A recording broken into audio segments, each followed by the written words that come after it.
Hey guys, welcome back to my channel. In today's video, I want to talk to you about the tie and the slur, what they are, and how to play them on the piano. Don't forget to subscribe if you haven't already done so, and make sure to check the notifications bell to never miss a new video. Also, if you enjoy this video, don't forget to give us a like. So the tie and the slur in sheet music both look very similar. It's a curved line connecting multiple notes. And sometimes they can be very confusing, and they also have multiple meanings. In this video, I want to explain the difference between the two and how to correctly play them and what different scenarios we can encounter them. So let's start with the slur. The slur is basically a curved line that connects many notes of different pitches.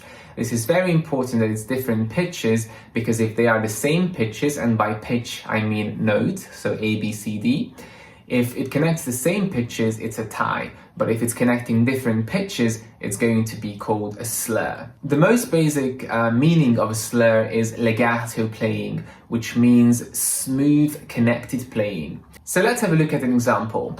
We have here a little extract of music which doesn't have a slur. So technically, when you play this little extract, you have to separate or detach your notes. So it should sound like this.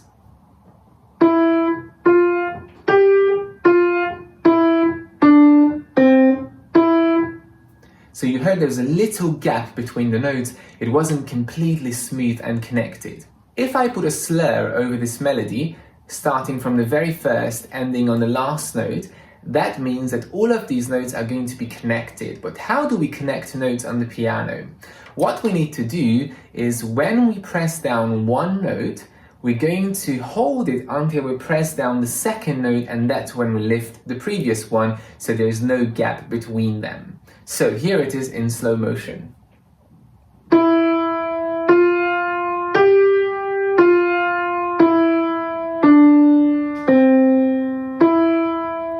And that's called legato playing. So I press down the first note, and I'm pressing down the second note, and then I release the first one. So there's a tiny fraction of a second where the two notes sound together, and that's the connection between one note to the other. So that's the main purpose of a slur, to create legato playing. The second most commonly used purpose of a slur is phrasing. So when we have multiple slurs after each other, that means that something is happening between the slurs. So when one slur ends and another slur begins, we call it a different sentence or a new phrase. Just like when you read a paragraph from a book, you've got commas and you've got full stops as well. So these help you make the text more understandable by putting it into smaller chunks, so you can focus on one sentence at a time. The same applies to music. If we use multiple slurs in the same extract that I just played, we can create smaller phrases inside that long extract. So here in the next example, we've got 3 slurs, and it's connecting first 3 notes, then 3 notes and 2 notes. So that means that when I get to the end of the first slur, I have to lift up my hand and start the new slur with a downbeat. So this is how it's going to look.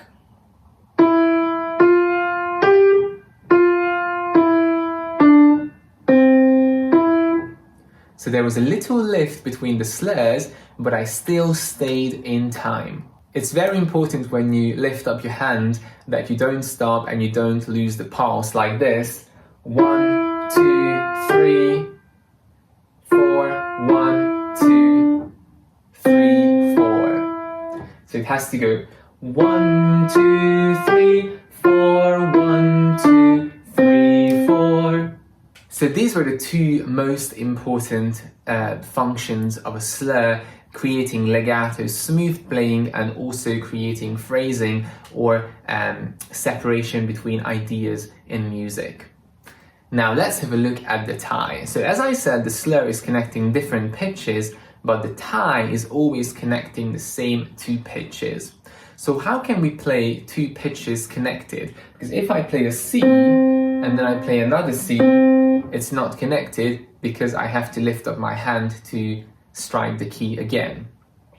So the purpose of the tie is basically to merge the two notes together into one in places where we can't use a longer note value. So if we look at the following example, we can see that we start on a crotchet, on a 1-beat note, but then I want to use a minim, a 2-beat note. However, my bar can only fit 2 beats. So in this case, because I can't put a minim at the bar line to share it within the 2 bars, I have to separate the minim into 2 crotchets and connect them with a tie, so they are going to be merged.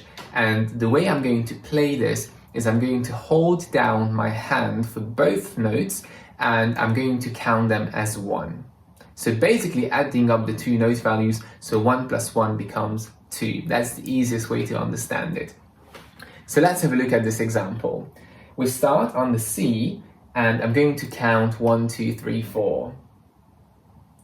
1, 2, 3, 4. 1, 2, 3, 4.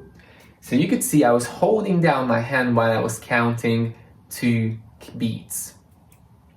So you could see I was holding down my hand while I was counting 2 beats, which means that I basically merged the 2 crotchets or quarter notes into 1 minim or half note.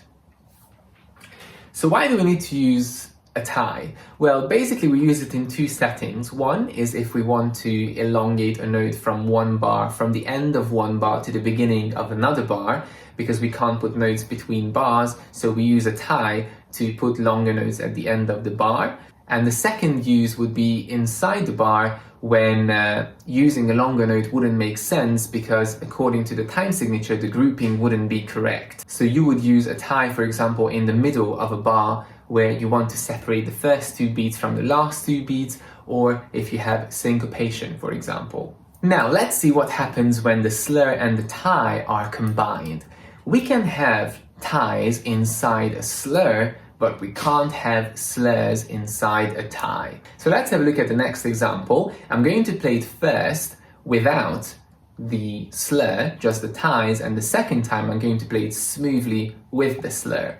So 1, 2, 3, 4. 1, 2, 3, 4. So I was holding my ties, but I was lifting my hand up between the notes because it was detached playing. I didn't play smoothly legato. Now I'm going to play it smoothly legato with the same ties. 1, 2, 3, 4. 1, 2, 3, 4. So that was ties inside a slur. So you can combine the 2 together like this. The final thing I'm going to play, which you can try by yourself as well if you're a beginner, is a little extract for 2 hands, which has ties and slurs in the right hand and the slur in the left hand. So it's a good exercise to practice holding down the notes and also lifting up the right hand when the other hand is not lifting up. This is one of the most difficult challenges in piano playing, to balance the 2 hands where one hand is lifting but the other hand is holding. And in this case, the left hand is going to be holding while the right hand lifts up between the slurs. So let's have a look. 1, 2, 3, 4. 1, 2, 3, 4. 1, 2, 3, 4. 1, 2, 3, 4. 1, 2, 3, 4. 1, 2, 3, 4. 1, 2, 3, 4. 1, 2, 3, 4.